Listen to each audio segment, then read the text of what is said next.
Por primeira vez a ruta do Viño Rías Baixas e a Deputación de Pontevedra unen forzas para impulsar unha iniciativa coa que seguir traballando para a desestacionalización do turismo na provincia. Con este fin promoven a campaña Este Nadal regala no turismo nas Rías Baixas. Hemos creado una campaña específica de Navidad en que el eje central es estas Navidades regala no turismo en Rías Baixas. La idea es ofrecer una serie de paquetes, una serie de experiencias enoturísticas en torno a los vinos Rías Baixas.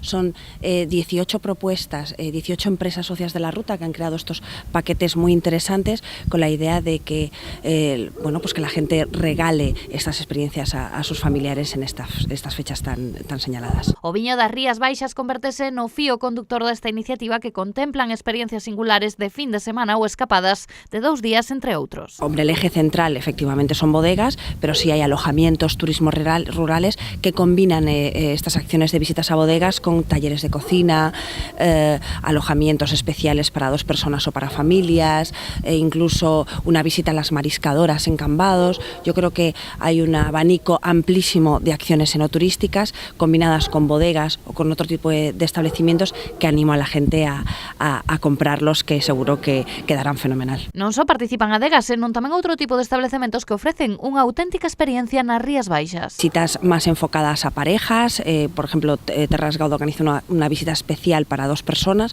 Yo creo que hay una variedad muy amplia para familias, parejas, más gente joven, un público más de una edad más elevada. Yo creo que el abanico es amplísimo.